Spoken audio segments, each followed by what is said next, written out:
특히 2030 세대는 기본적으로 예. 보수다, 이념 진보다, 성향이 없는 것 같아요. 예, 특정한. 보수다, 진보다 이게 별로 중요하진 않아. 이재명 대통령의 지지율 폭락과 관련해서 이제 고환율, 고물가, 그 다음에 증시는 뭐 이제 8점까지 코스피 진입하면서 호황인데 가처분 소득은 오히려 전 국민이 줄었어요. 대통령은 항상 이야기할 때 명목 성장률을 이야기하면서 뭐 10%대 성과를 거뒀다고 하지만 이거는 반도체 기업에 이제 한정된 특수고 그렇죠. 네. 그런 부분도 있었던 것 같고요. 또 한 가지는 이제 부동산 관련된 부분인데 최근에 이제 중시가 호황이 됐잖아요. 거기서 돈 버는 사람들이 보니까 어디 기사 보니까 30조가 34조가 부동산 시장으로 영 머니무브를 했다는 거예요. 그래서 이제 앞으로 부동산이 어디까지 치솟을지 모른다. 그러니까 1년 초기에 역대 대통령 서울 집값 상승률을 보니까 이재명 대통령이 벌써 15.4%가 그렇거든요. 이게 그 KB에서 제대로 조사한 거예요. 근데 이거를 5를 곱하면 얼마가 돼요? 벌써 70, 80이 되잖아요. 근데 이런 부분도 영향을 줬을 것 같아요. 당연히 영향을 줬다고 생각하고요. 예. 이게 이제까지 그 착시 현상을 만들어서 국민을 약간 좀 속이고 기만해온 국정 운영이었다고 생각을 해요. 저희들이 볼 때는 그게 이제 다 그렇게 보였기 때문에 예. 너무나 안타깝고 답답했는데 늦게 데이터상에 반영됐다 이거죠. 예, 예. 이제 예. 조금 나타나기 시작해서 그렇고 경제 운영도요. 유일하게 코스피가 8,000대를 이제 뚫었다라는 것이 가시적인 그 지표상의 성과인데 반도체 부분을 빼면은 네. 코스피가 사실상 4,000대라는 거 4,000이라는, 아닙니까? 예. 그러니까 반도체 주를 가지고 있는 소수의 사람과 반도체 일부 기업만이 호황을 누리고 있는 것이지 네. 대다수의 국내 기업은 죽을 지경인 거죠 지금 네, 네, 네. 현실적으로. 그래서 그리고 반도체 호황이 이재명 대통령의 성과인가요? 아니잖아. 그렇죠. 털보 아저씨도 그 네. 얘기를 하더만요. 네.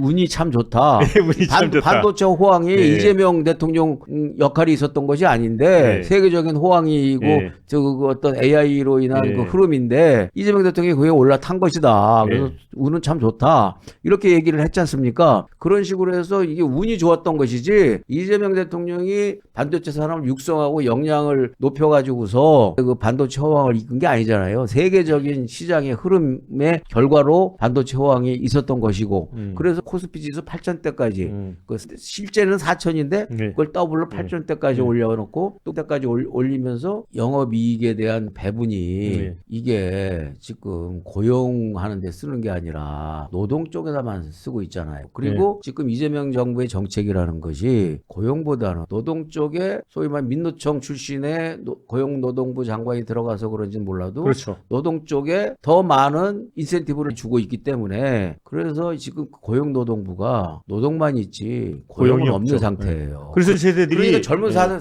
세대들이 비명을 지를 수밖에 없는 거예요. 지금 취업률이 최저입니다. 이 그렇지, 청년층. 저고. 예. 그리고 이게 지금 옛날처럼 대기업의 신입 채용 그 시스템이 분기별로 이렇게 대규모로 뽑는 시스템에서 예. 그때 뽑는 경력 채용으로 바뀌어지고 이른바 중고 신입사원이 더 우대되는 그런 한 상황인데다가 거기다가 전세까지 그쵸. 다 폭등했죠. 몰살시켜놓고 구하기도 어렵고. 전세가 사실상 없어요. 없어요. 실제 예. 전세가 없고 그리고 월세는 엄청나게 폭등했고 예. 월세가 막 3,400만 원이 보통이니까 예. 그래서 주거 환경이 무지무지하게 악화가 나빠졌죠. 되고 열악화가 되고 그래서 고물가에 그 고환율에 고금리에 그다음에 돈은 자기네들은 다 빌려서 쓰고 그랬는데 지금은 돈 빌려서 집을 살 수가 없는 상태잖아요. 그리고 전세는 없어지고 월세는 엄청나게 오르고 이런 2중, 3중, 4중의 압박 속에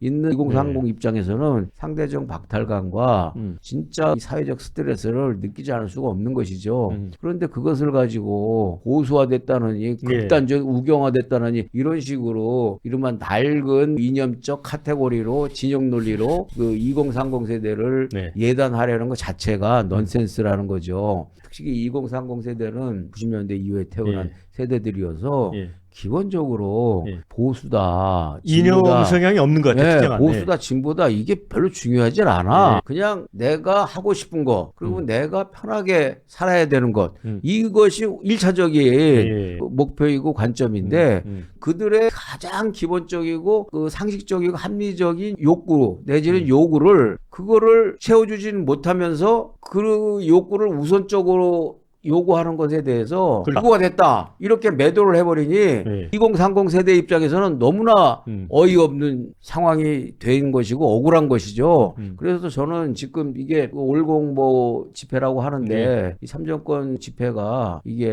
잘못 건드렸다가 2030 세대의 집단적인 뇌관이 될 수도 있는 굉장히 위험한 부분인데 이거를 저 진영의 논리로 이념의 논리로 이렇게 그 해석해갖고서 악으로 이른바 폐가 망신시키겠다는 예, 식으로 예. 달려들면 오. 굉장한 역풍이 불 수도 있겠다라는 생각이 들고요. 그다음에 두 번째는 이와 같은 현상이 지금 이재명 대통령이 제일 우선으로 생각하고 있는 공소 취소 문제를 상당히 어렵게 할 수도 있겠다 이런 생각이 들고 그런 가운데서도 이재명 대통령은 공소 취소를 밀어붙일 수밖에 없게 될 것 같은데 밀어붙이게 되면 이것이 제2의 뇌관이 되어서 정말 나라가 심각한 위기로 빠져들 수도 있겠다라는 우려를 합니다.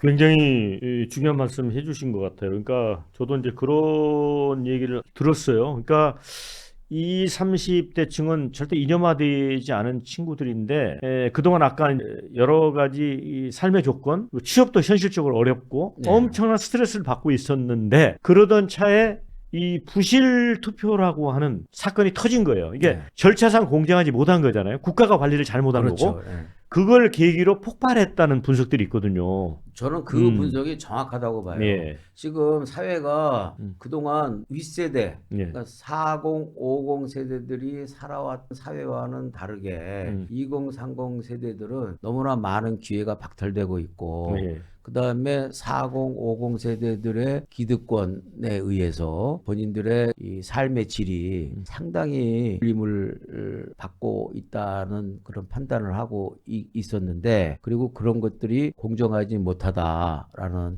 생각을 불만을 가지고 있었는데 이번에 너무나도 기본적인 말하면 선거 과정이 말도 안 되는 투표용지 부족이라는 사태가 발생이 되니까 대한민국이 종이 부족 국가가 됐다는. 그러니까요. 예. 그리고 이철환 그 상임위원장의 그 해명이라는 게 너무나도 어이가 없는 거 아닙니까? 많이 찍으니까 도난의 우려가 있어서 부정투표 의혹의 원인이 될까봐 50% 조금만 찍었다. 이게 말이 됩니까? 50% 찍으면 도난은 안 받고 70%, 80% 찍으면 도난 됩니까? 받고. 말이 안 되는 거잖아요. 순전히 자기네들 편의를 위해서. 그리고 이번에 보니까 심지어는 어젠가 뉴스에 나오는 거 보니까 사전투표를 아침 새벽 6시에 하니까 선관위 직원들이 너무 조기 출근한다. 그러니까 사전투표를 8시부터 하자라는 의견도 자기들끼리 막 올리고 그랬다는 거 아닙니까? 그러니까는 이게 선관위가 그 메뚜기도 한철인데 평소에는 사실상 놀다시피 하다가 골프 스윙 연습이나 하고 있다가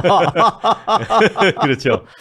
사전투표나 이제 투표를 하는 과정에서 너무나 준비가 부실하고 관리가 소홀하니까 그 2030 세대들 입장에서는 공정성이라는 부분에 대해서 예민하게 반응할 수밖에 없고 그 부분의 뇌관을 때린 거라고 보여져요. 그리고 이거는 어느 누구도 이들의 함성과 항의를 막거나 억누를 수 없다. 탄압할 수 없다. 어떤 이유를 대서라도. 이거는 지성세대 그리고 정치권이 우선적으로 반성하고 이런 사태를 초래한 집권 여당 그리고 집권 세력에서 대통령이 먼저 국민 앞에 머리 숙여 100배 사죄해야 된다. 그리고서 특검을 통해서 명백하게 밝혀서 선관위를 해체 수준의 새로운 조직으로 재탄생시켜야 된다.